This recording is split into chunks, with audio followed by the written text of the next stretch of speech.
Welcome to the Module 5, Inter-Site Connectivity. In this module, we'll learn about VNet peering, VNet to VNet connections, the express route connections, and along with the theoretical understanding, we'll also understand how you can practically implement the network connectivities. I suggest that you create your own Azure account and then do as much labs as possible. Let's get started. If you have multiple virtual networks, then they will be isolated from each other by default. There are two ways to connect to them. Number one, using a VNet peering, and the second one is using a virtual network gateway. A virtual network peering is by far the easiest method, so we'll start with that. A VNet peering is simplest and quickest way to establish a connection between your VNets. Virtual network peering enables you to seamlessly connect two Azure virtual networks. Once the peering is complete, the virtual networks will appear as one for connectivity purposes. Now there are two types of VNet peering. One is regional VNet peering, and the second one is global VNet peering. So if you have Azure VNets in the same region and you have completed a VNet peering between the two, then it is regional VNet peering. Global VNet peering, on the other hand, connects Azure virtual networks in different regions. So let's say one of them is in East US, another one is in Southeast Asia. Then you are running a global VNet peering. When creating a global peering, the peered virtual networks can exist in any Azure public cloud region or China cloud regions, but not in government cloud regions. You can only peer virtual networks in the same region in Azure government region clouds. In the next video, let's talk about the benefits of using local or global virtual network peering. Let's talk about the benefits of using local or global virtual network peering. The network traffic between the peered virtual networks remains private. That means that the traffic between the virtual networks is kept on the Microsoft backbone network. There is no public internet, there is no public gateway, neither an encryption is required in communication between the virtual network. A low latency, high bandwidth connection between the resources in different virtual networks is always maintained. That ensures highest performance. Once the virtual network is peered, the resources in one virtual network will be able to communicate with resources in a different virtual network. With VNet peering, you will be able to transfer data across Azure subscriptions, different deployment models, and also across Azure regions. On top of it, most of the businesses look for no downtime. So there is no disruption to your businesses because there is no downtime to resources in either virtual network when creating the peering or after the peering is created. The default VNet peering configuration provides full connectivity. In this video, we will go ahead and create a VNet peering between the VNets. I have two VNets, as you see. One of them is new_VNet2 and the other one is VNet1. Both of them are located in East US geographical region. It doesn't matter though, they can be in two different regions as well, so their location really doesn't matter in this case. You can have VNet peering between the VNets in different regions as well. To create a VNet peering, I'll click on one of the VNets and then scroll down to the point where I see peerings. Click on that, and then on the top you will see the add button. Now you will get a blade or a form where you gotta fill up these values, and depending on your requirements you may want to pick and choose one or more of them. Let's go through these options one by one. The first box is how do you want to name the peering. Based on your naming conventions and standards, you may want to name the peering. I'll just call it as peer 1. Usually we always select resource manager here because the classic methods of deployments will be deprecated soon. So I'll select resource manager here. If you know your resource ID, you can select that. But if you do not know your resource ID, which in this case I don't know the resource ID, so I will uncheck it. I will tell you where you can get this resource ID from. Usually it's in the properties box and I'll tell you where it is. My subscription is pay as you go. The virtual network to which I want to peer is new_VNet1, right? That's the only VNet I have. I'll select that And then you can select the name of the peering from VNet 1 to VNet 2. This name is from VNet 2 to 1, whereas this one that will be created will be from 1 to 2. So I'll call it as peer 2. Now if you scroll down, there are furthermore options which controls the behavior of traffic to and from the VNet. The first one is allowing virtual network access from VNet 2 to VNet 1. The second one is allowing VNet access from VNet 1 to 2, right? Do you want a single direction or a unidirectional communication or a bidirectional communication? As you see, both of them are enabled at this time. That means by default you have bidirectional communication between VNets when you enable VNet peering. But if you want just unidirectional communication, let's say from VNet 2 to VNet 1 only, and no communication between 1 and 2 must exist, or from 1 to 2 must exist, then you will set it to disabled. I will choose enable for this and move on to the next setting. Configure forwarded traffic settings. Allow forwarded traffic from VNet 1 to VNet 2. Do you want the traffic to be allowed from VNet 1 to 2 or not? Which is the forwarded traffic. So if the traffic comes to VNet 1, do you want that traffic to go to VNet 2? Well, yeah, anything that's residing inside VNet 1 will get routed to VNet 2 anyways. But what if there is certain level of forwarded traffic that comes from the external environment to VNet 1? Should that get forwarded as well to VNet 2? Is controlled by this setting. Now looks like that is disabled by default, and the next option, which is allow forwarded traffic from VNet 2 to 1, is also disabled by default. So you can have these settings enabled if you like. If I enable this too, that means that I will have all the forwarded traffic going to and from 1 to 2. The next option is gateway transit. When you hear the term gateway in networking terminologies, it just means an external endpoint. In this case, it will be a virtual network gateway. Do you want those gateway transit to happen? So if you allow the gateway transit, then the resources in this VNet 1 and 2 will be able to talk to the resources outside the virtual networks. Probably there is a virtual network gateway communication between on-premise and your VNets. Then this checkbox means that your virtual resources in your VNet will be able to communicate with the resources in your premise. I'm getting that error message because none of my virtual networks have a virtual network gateway. In the next set of videos, you will see how a virtual network gateway is created, and we'll do the lab for that. But at this time, I will uncheck this box and proceed to creation of the virtual network peering. Looks like the peer is created and connected on VNet 2 side. I will go and check it on the VNet 1 side as well.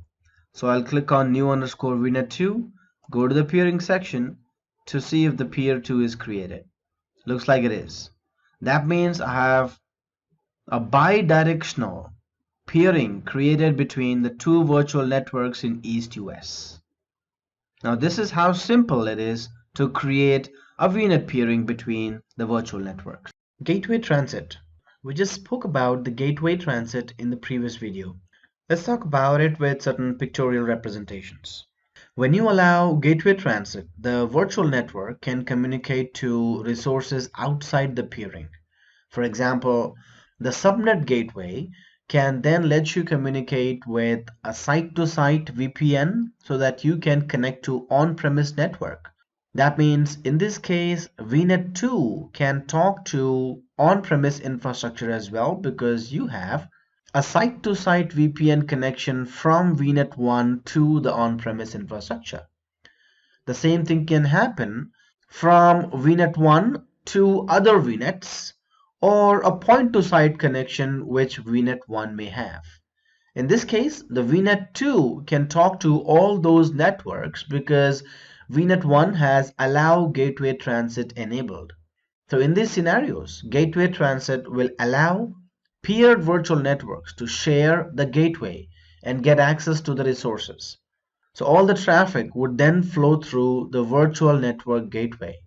And that means that you do not have to deploy a virtual private network gateway in the peer virtual network. You got to deploy it just once, and it can then be used to have communications forwarded to other networks. The theory of transitivity states that if A trusts B and if B trusts C, then C will trust A. That's what transitivity means.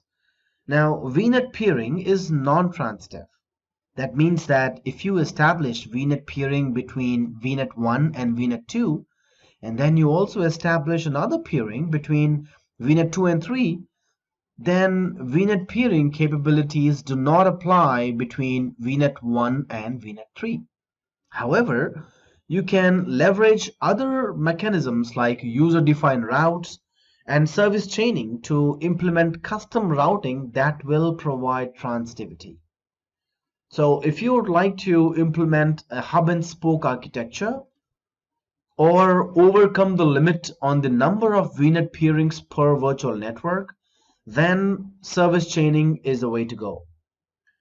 You can deploy hub and spoke networks where the hub virtual network can host infrastructure components such as network appliance gateways or VPN gateways. All the spoke virtual networks can then peer with the hub virtual network. Traffic can flow through network virtual appliances or VPN gateways in the hub virtual network. You can connect your VNets with a VNet to VNet VPN connection. Using this connection, you create a VPN gateway in each virtual network. You can also call it as a site-to-site connection. A secure tunnel using IPsec IKE is established, and that then provides the communication between the networks. You can also establish a similar connection between on-premise infrastructure and the Azure VNet. So with a VNet to VNet connection, your VNets can be in same or different regions. They can be in same or different subscriptions as well, or they can be using different deployment models. And if you would like to have connection between on-premise infrastructure with Azure, you can do so with site-to-site connections.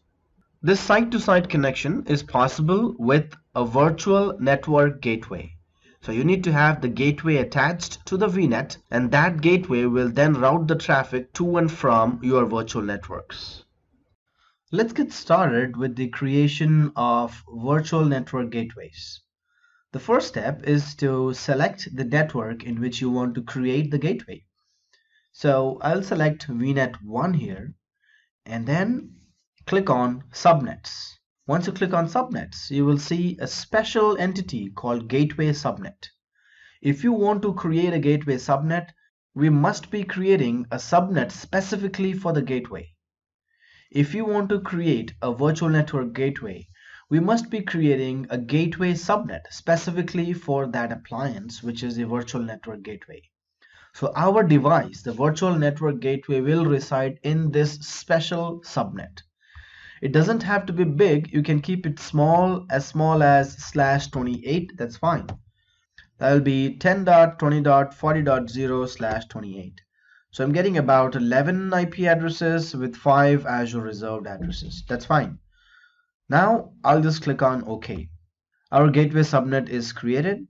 Now it's time to create our virtual network gateway. So I'll click on the search box and type virtual network gateways here. You can either click on the plus add button or create virtual network gateway, and then it will show you certain options where you got to fill up to create the gateway. Now the name of the gateway, please follow your naming standards. I'll just type it as gateway, which should be located in the same region where your VNet is. Your VNet and your gateway cannot be in two different regions. They must be in the same region. Now, do you want to create a VPN or an express route? VPN is for site-to-site connections. Express route will give you much more bandwidth than what VPN can provide. We still have to talk about express route, and we'll be doing that in the subsequent videos in this module. What is a VPN type? The VPN types can be either route-based or policy-based. Azure Network Gateways support both route-based and policy-based. What does that mean? Policy-based means that there will be static routing, and route-based means it will be supporting dynamic routing VPN. So if you have new subnets created, and if you want those subnets to be addressed and to be discoverable by the VNet, then we must be using route-based VPN. New subnets will not be discovered if we select policy-based VPN. And hence, policy-based VPN is static, and route-based routing, as the name says, it is dynamic in nature. That means it will detect new subnets and route the traffic to them dynamically. I will leave it as route-based for now. SKU. When you create a virtual network gateway, you specify the gateway SKU that you want to use. You will select the SKU that satisfies your requirements based on the types of workloads, throughputs, features, and SLAs. So if I click on this drop-down menu, you will have the various options here to select the kind of SKU you want. You have the options to choose right from basic all the way up to VPN GW5AZ. What does basic mean? Basic means that you can have maximum up to 10 site-to-site tunnels. What's more important is the speed. You get up to 100 Mbps with a basic connection. But for mission critical workloads and for high throughput needed applications, 100 Mbps may not be enough. So you may want to go for something higher. The VPN G1 will give you up to 650 Mbps. So as you scroll down from top to bottom, from basic to VPN GW5AZ, you may range your bandwidth from 100 Mbps to 10 Gbps. And 10 Gbps will be the generation 5 type of SKU, which will then give you 10 Gbps bandwidth. You can see how much bandwidth is required, communicate with your network guys and the application owners to see how much bandwidth is required, and you can pick and choose one of them. Keep in mind that the resizing of the gateway SKUs is allowed within the same generation, except the resizing of basic SKU. The basic SKU is a legacy SKU and has feature limitations. In order to move from basic to any other VPN gateway SKU, you must delete the basic SKU VPN gateway and create a new gateway with the desired generation and SKU size combinations. Depending on the kind of SKU you have chosen, your billings will then be directly proportional to it. In this case, since it is a lab, I'll just select the basic version and then select generation. You got just one generation here, but then if I toggle to others, I may have others too, right? The last one here is GW5AZ, which is generation 2. So there are two generations of virtual network gateways. One is generation 1 and other is generation 2. You can toggle between them. Moving on, I'll switch back to basic and leave it as generation 1. The virtual network in which I want to host it is VNet 1 because that is where my subnet gateway is created. Then the subnet gateway address range is automatically picked up. Do I want to create a public IP address? Well, yes. And then I can just give it some name. Say new IP for gateway. Enable active mode. To achieve high availability for cross-platform and VNet to VNet connectivity, you should deploy multiple VPN gateways. You also need to establish multiple parallel connections between your networks and Azure, and this will ensure high availability. So if you have to establish such redundant communication channels, then you will go for an active mode. And because it also needs a secondary communication channel, I will need a secondary public IP address too. In this case, I will leave it as disabled. The next option is configuring BGP, Border Gateway Protocol, ASN. Now, BGP, ASN stands for Autonomous System Numbers. And that's how your devices are uniquely identified on the network. So with a single technical administration, you will be able to identify your device's registered number, which will then be your ASN. So you can assign an ASN to your device, and the device is virtual network gateway here. By putting a valid number here, you're saying that you are assigning this number to your network gateway. In this case, I will leave it as disabled and then click on next. I'll not assign any tags at this point. Let's click on review and then finally click on create. Now this resource deployment really takes some time. I've noticed that the whole fully functional virtual network gateway is deployed in about 45 minutes. So I'll pause the video for now, and if there are any changes on the screen, I will resume it and then explain them. But it may take about 45 minutes just in case if you are doing the labs. Please keep in mind that you do not refresh the page, leave it as it is. If you want to do some activities, open a new tab and then run your operations, but do not disturb this deployment. So here we go. Our virtual network gateway is created. Now, there are certain configurations that we need to do for it to work. The objective is to have a point-to-site connection created between the laptop, which I have, and the VNet. In the VNet, we have the virtual network gateway there, which will then be acting as a VPN device. So we are creating a point-to-site connection. To create a point-to-site connection, I will first go and click on this point-and-site configuration. What we must type here is the address pool, which must not be more than /24 CIDR block range. So I'll choose 192 series here to keep it simple and call it as 192.168.30.0/24.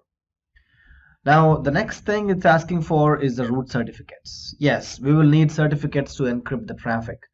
So there are several ways you can get a certificate. You can get a certificate from external provider like OpenSSL, Verizon, let'sencrypt.com. There are several companies and organizations that provide certificates, and we need to purchase from there. But because it's a lab environment, I will use a self-signed certificate. There are several ways of creating a self-signed certificate. You can create a self-signed certificate with makecert.exe or PowerShell or OpenSSL.exe. There are several ways. Now I will use makecert.exe to create a self-signed certificate. But if you are PowerShell savvy, you can go ahead and do that. We can demonstrate that here, but just for the sake of simplicity, we'll use makecert.exe. I'll just launch command prompt, and in my C drive, I have already created a folder called cert. There I have a file called makecert.exe. Now I will use this file to create the certificate.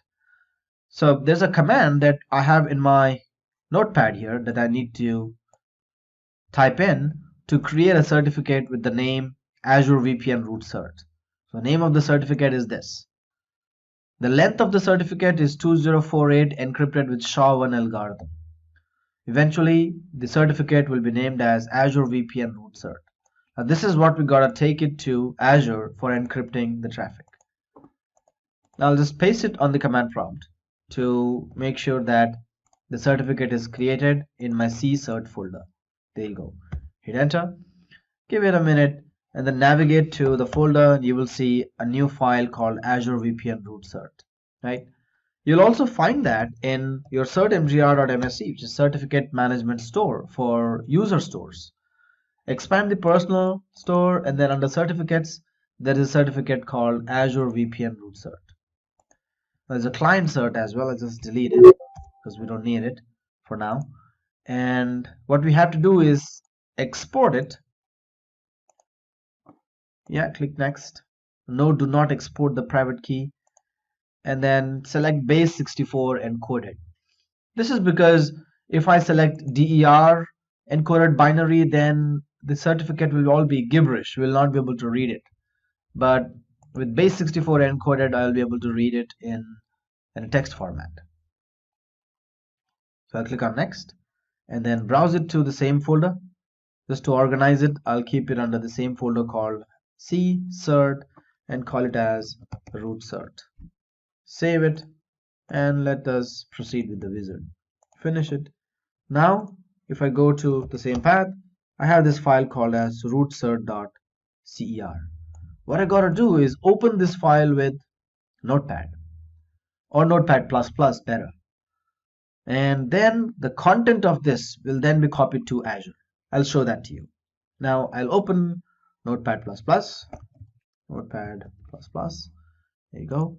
And then click on File, Open, navigate to the path, which is in my C drive.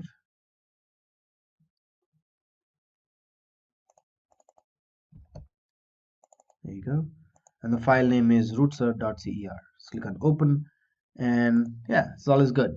So make sure that you do not copy the whole thing. Do not do Control A, and that's because we just have to copy everything except the first line and the last line. Once you've copied this, go to your Azure portal and just paste it here in the public certificate data section. Name, this can be anything. Just type cert data there, that's fine. And then click on Save. If everything is alright, you'll not get any error messages. But if there are any problems with the certificate data, then you may encounter problems and the errors will then pop up. Mostly you get these errors when you're using not certified, not compatible text editor. A Notepad++ is a compatible text editor, so there's no problem here. But click on Save one more time because you might have noticed there's some error there. Hopefully it takes it in. Okay, looks like it has saved the settings successfully. Now what we have to do is download the VPN client, install it on your local device, and then you will be able to connect to it using the VPN client. But before doing so, you must have a client certificate as well. To create a client certificate, you need to use the second command.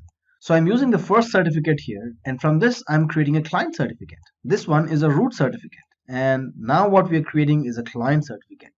Using the same algorithm and length, I'll copy this, open the command prompt, and just paste it here. Okay, looks like we haven't copied it properly, so we'll go back and this time paste it. Hit enter. That's it. Now if you go to your cert store, you must have the two certificates here. One is a root certificate and another is a client certificate. Good. Now go back to the Azure portal and then click on this download VPN client. Okay, so the VPN client is downloaded now, so I will extract this into another folder so that we can take a look at it. What you will see is that there are different executables for x86 version and this one for 64-bit version. Now since I'm using a 64-bit version, I'll double click on it and then let that get installed on my machine. Sometimes your antivirus may block this installation because it's an executable. It's not signed by Microsoft, so it may just stop the execution and you may get some random error messages like this, right? Windows cannot access the file. So I'm using Norton on my machine and it has automatically looked at the executable and it thinks it's not right file. So I'll just ignore this message. Looks like it has also deleted the file from my computer. So I'll go to view details and see if my antivirus has options to restore the file and also whitelist this particular file. Yeah, so I'll just click on restore here and then yes, exclude this from future scans. Absolutely. So if you got different antivirus, let's say McAfee or Kaspersky or something, look at the options to how you can whitelist this path and whitelist the executable. It's okay, it's not malicious. Just double click on it. This time the installation must just go through. Click on yes. There you go. You may see a few flashes of the command prompt like that, and that's done. Now how do you verify whether the client exists or not? Well, you just go to the network connection properties. Yeah. Now I usually use a shortcut called ncpa.cpl control panel shortcut. Go there and then you will see a specific icon for Microsoft Azure VNet 1, something like this, right? This is different. Now double click on that and then click on this little icon and look at the options as to how you can connect it. Done. There you go. Click on connect. All right. Looks like we are connected now. Very good. So now I have a private tunnel from my laptop to the virtual network in Azure. I've already created a virtual machine in Azure. So what you will see is a virtual machine that is created in my virtual network 1 and it has a private address 10.20.30.5. I would of course be able to connect with a public IP address, no problem. But the idea is to route the traffic privately through the VPN. So I'll copy this, and just for testing purposes, I'll see if I can telnet to the virtual machine using a private IP and not a public IP. 3389 is the port number for RDP. There you go. Now you see 10.20.30.5 is connected. Absolutely not a problem. Now I will try to do an RDP to the machine using a private IP. My antivirus is working. It has removed certain executables. That's fine. But you see this, I've got a prompt. That means that the connectivity is established. Now I really do not have to type in the credentials to prove something, because what we had to prove was a private connection, a network connection to be established between my laptop to the virtual machine in Azure using a private IP, which is working perfectly fine. So with this lab demonstration, we have been able to successfully configure a point-to-site connectivity between your personal device and the one in Azure. Similarly, you can set up a site-to-site connection and an express route as well. In the upcoming video, we'll learn about different configurations of express route, the capabilities, different kinds of connections you can have in express route, and how you can have a coexistence of site-to-site and express route together in your infrastructure. Express route. Azure Express Route lets you extend your on-premise networks into the Microsoft Cloud over a dedicated private connection. Now, this is facilitated by your connectivity provider. With Express Route, you can establish connections to Microsoft Cloud services such as Microsoft Azure, Office 365, and CRM Online. You can use Azure Express Route to create private connections between Azure data centers and infrastructure on your premise. Express Route connections do not go over the public internet, and they offer more reliability, faster speeds, and lower latencies. In certain connections, using Express Route connections to transfer data between on-premise systems and Azure can give you significant cost benefits. With Express Route, establish connections to Azure at Express Route location, such as your Exchange provider facility, or directly connect to Azure from your existing WAN network. Express Route gives you a fast and reliable connection to Azure with bandwidths up to 100 Gbps, which makes it excellent for scenarios like periodic data migration, replication for business continuity, disaster recovery, and other high availability strategies.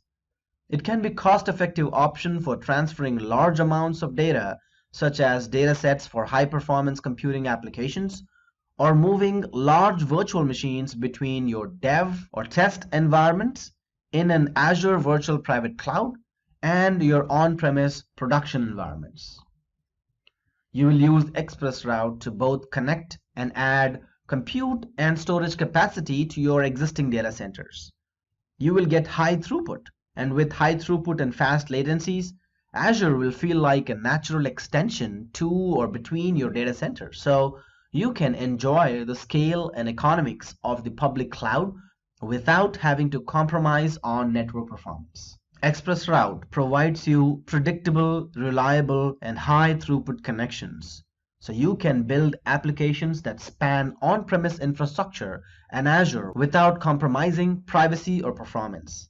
For example, you can run a corporate intranet application in Azure that authenticates your customers with an on-premise Active Directory service and serve all your corporate customers without traffic ever routing through the public internet. In the next video, let's take a look at the Express Route capabilities.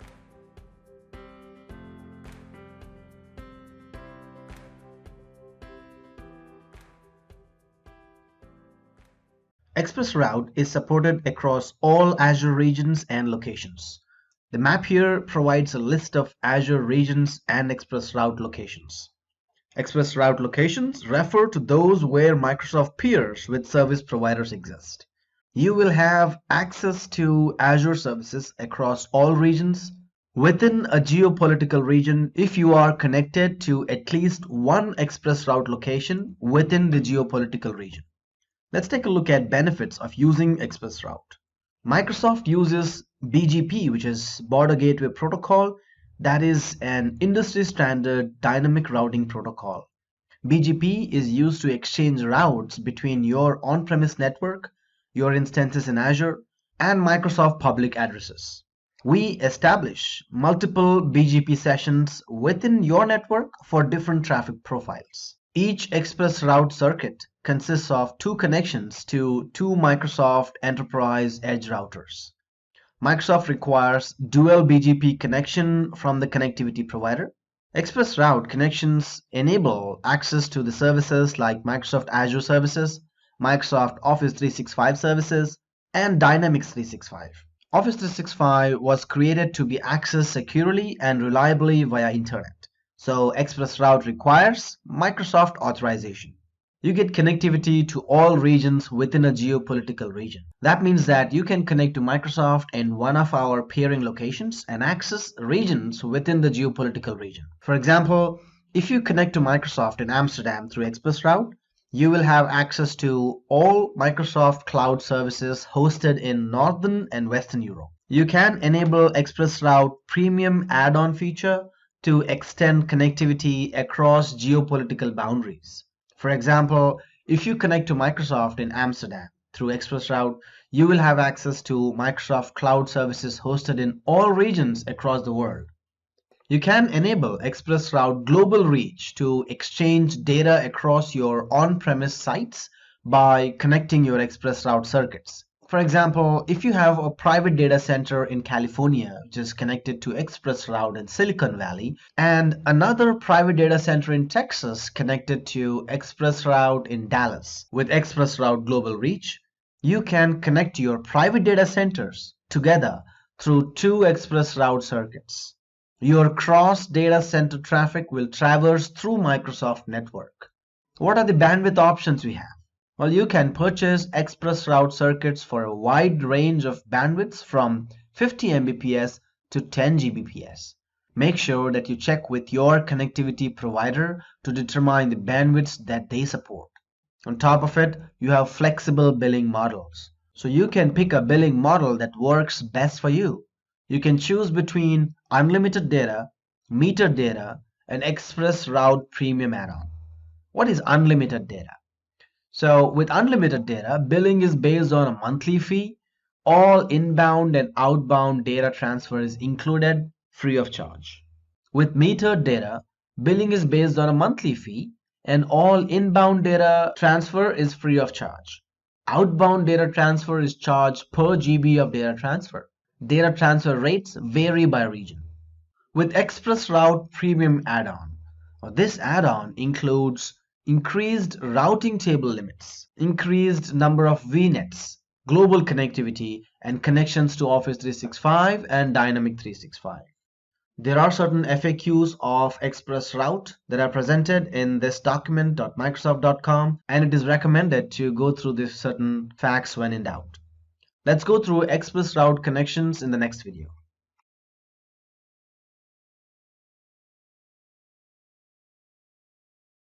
ExpressRoute is a direct private connection from your WAN to Microsoft services, including Azure. Site-to-site VPN traffic travels encrypted over the public internet. Being able to configure site-to-site VPN and ExpressRoute connections for the same virtual network has several advantages.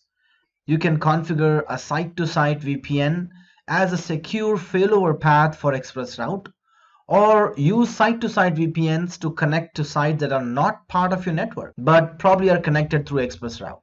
Notice that this configuration requires two virtual network gateways for the same virtual network, one using the gateway type VPN and other using the gateway type ExpressRoute. At this moment, the deployment options for site-to-site and ExpressRoute coexisting connections are only possible through PowerShell and not the Azure portal. Cloud migration is a long-term process and not an immediate one. The bigger the company, the longer the process will take, and it can take years. To confuse matters, some assets may never be migrated for security or other reasons, so a complete migration will never happen. Thus, hybrid solutions are required. Services will be migrated from on-premise to the cloud over time, and so they need to be integrated seamlessly with on-premise services. Confidentiality is an important requirement for a service used to connect to on-premise data centers with a virtual network of resources in Azure. Most of the time, the connection goes through public internet where it is susceptible to attack. VPN, or virtual private networking, allows reserved connections between nodes throughout the public internet. And that ensures communication is kept secret with encryption, ensuring the communication parties are who they say they are and preventing man-in-the-middle attacks. VPNs are scalable solutions which can accomplish several goals. It is possible to connect to a cloud VPN from a single computer, to connect an on-premise network to a VPN, or to connect multiple virtual networks to each other. Point-to-site VPN technology is the easiest way to connect to remote virtual network through a public internet, and we demonstrated this in the lab in one of the previous sessions.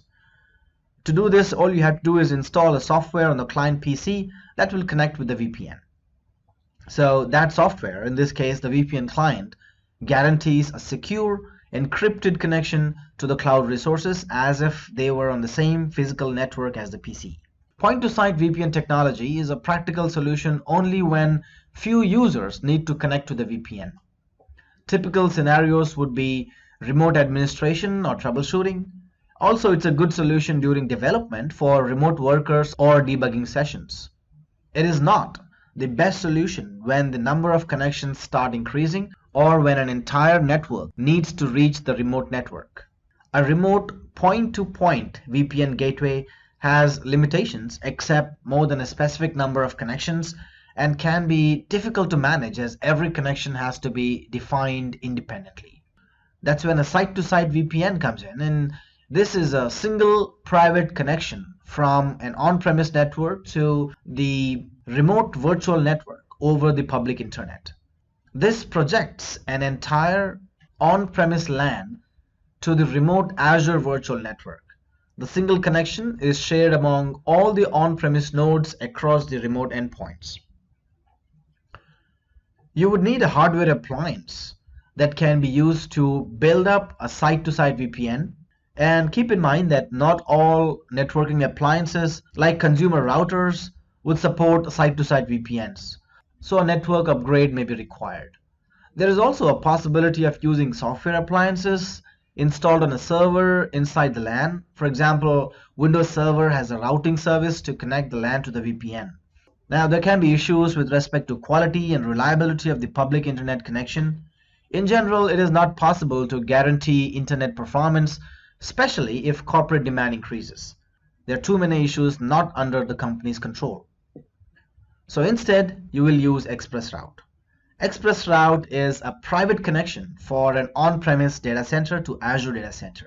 It is a dedicated connection co-located in a third-party connection providers all around the world.